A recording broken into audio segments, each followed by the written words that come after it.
아틀란타 라디오 코리아 9월 7일 화요일 오늘의 핫뉴스입니다. 미국에서 코로나19 입원 환자와 사망자가 지난 겨울의 대확산 이후 최고치 기록을 계속해서 새로 쓰고 있습니다. 지난 5일 기준으로 미국의 최근 7일간 하루 평균 코로나19 입원 환자를 10만 2,734명, 하루 평균 사망자를 1,560명으로 집계했습니다. 사망자 수는 2주 전보다 55%가 증가한 수치인데요. 미국의 최근 7일간 하루 평균 코로나19 입원 환자와 하루 평균 사망자는 모두 이번 4차 재확산 이후 가장 높은 수치입니다. 또 7일간의 하루 평균 신규 확진자는 16만 1,327명으로 집계됐습니다. 파우치 소장은 우리는 위험할 정도로 근접해 있다며 아주 힘든 선택을 해야만 할 상황에 처하게 될 것이라고 경고했습니다. 일부 병원이 수용 정원의 한계에 바짝 다가서면서 일부 환자는 중환자실 치료를 포기해야 할 수 있다는 것입니다. 파우치 소장은 이런 상황을 피하기 위한 최선의 방책은 신규 감염을 막기 위해 할 수 있는 모든 것을 하는 것이라고 강조했습니다. 미국이 코로나19 대유행 이후 취약계층 보호를 위해 도입한 사회 안전망이 속속 사라져 이들의 어려움을 키울 것이라는 우려가 나오고 있습니다.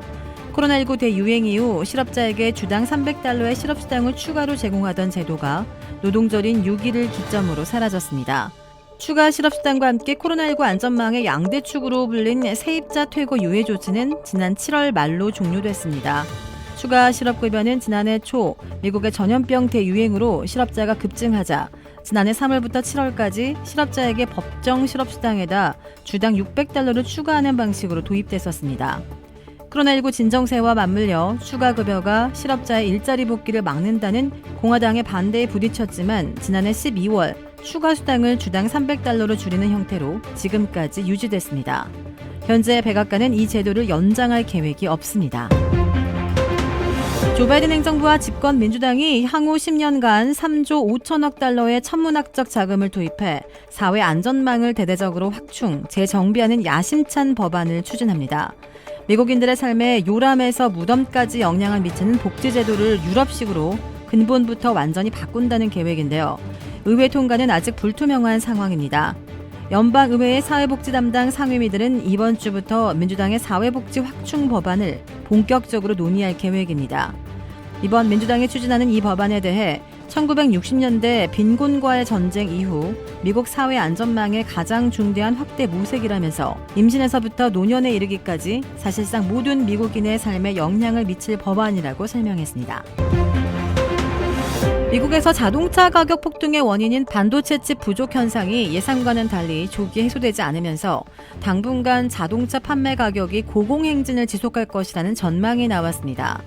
아시아 지역의 주요 생산국들이 델타 변이로 인한 코로나19 재확산으로 자동차용 반도체 칩 생산에 차질을 빚고 있다면서 이에 따라 신차 및 중고차뿐만 아니라 렌터카까지 모든 종류의 자동차가 현재 사상 최고 소비자 가격 수준을 내년까지는 유지할 것이라는 분석이 나오고 있습니다.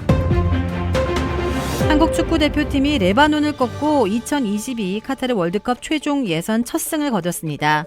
파울로 벤토 감독이 이끄는 한국은 한국 시각 7일 수원 월드컵 경기장에서 열린 월드컵 최종 예선 A조 2차전에서 후반 15분 권창훈의 결승골을 잘 지켜 1대0으로 승리했습니다. 국제축구연맹 랭킹 36위 한국은 지난 2일 서울에서 열린 1차전에서 피파 랭킹 70위 이라크와 0대0 무승부라는 아쉬운 결과를 남겼으나 2차전에서 첫 득점과 함께 승리를 신고했습니다. 두 경기에서 1승 1무로 승점 4를 쌓은 한국은 일단 이란, 아랍에미리트를 밀어내고 A조 선두에 이름을 올렸습니다. 한국 시간으로 8일 새벽 시리아, 아랍에미리트, 이라크, 이란이 연이어 맞붙을 예정이라 이후 순위 변동 가능성이 있습니다. 9월 소집 일정을 마무리한 벤투호는 10월 7일 시리아와 홈 3차전, 12일 이란과 원정 4차전을 치를 예정입니다. 사단법인 한국음악콘텐츠협회에서 윤상원 의원이 대표 발의한 병역법 일부 개정안의 통과를 희망한다고 입장을 밝혔습니다. 지난 6월 윤상현 의원이 대표 발의한 예술, 체육, 요원 편입 대상에 대중문화예술인을 포함하는 병역법 일부 개정안 통과가 국방위원회 소위원회의에서 결정될 예정입니다. BTS의 병역 혜택 여부가 이 자리에서 첫 번째 심사를 받는 셈인데요. 이에 대해 한국음악콘텐츠협회는 8월 말 공개된 국방위원회 검토 보고서에 대한 업계 의견을 전했습니다. 국방위원회는 검토 보고서를 통해서 대중문화예술 분야는 올림픽, 콩쿠르 등과 같이 공신력과 대표성 있는 지표가 없음에 따라 객관적 편입 기준 설정이 어렵고 가수, 연기자, 비보이 등 새로운 분야의 확대 요구 가능성이 높음에 따라 대중문화예술 분야 간의 형평성 논란이 발생할 우려가 높으며 개인 영리활동과 직결될 뿐만 아니라 대중의 인기에 영합하는 경향이 있어 다소 적합하지 않다는 측면이 있다는 의견을 내놨었습니다. 6월 25일 윤상현 의원이 대표 발의한 병역법 일부 개정안에 대한 국방위원회 소위원회 회의는 9월 9일에 진행될 예정입니다. 브라질에 위치한 유명 골프 브랜드 공식 딜러 노스크레스트 골프샵이 새롭게 확 바뀌었습니다.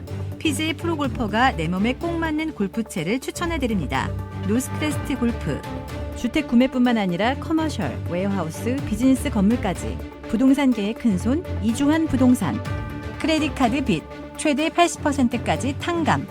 크레딧은 지켜드리고 빚은 줄여드리는 O3 컨설팅이 오늘의 한 뉴스를 후원합니다. 이상 애틀란타 라디오 코리아 9월 7일 화요일 오늘의 한 뉴스의 고지선이었습니다.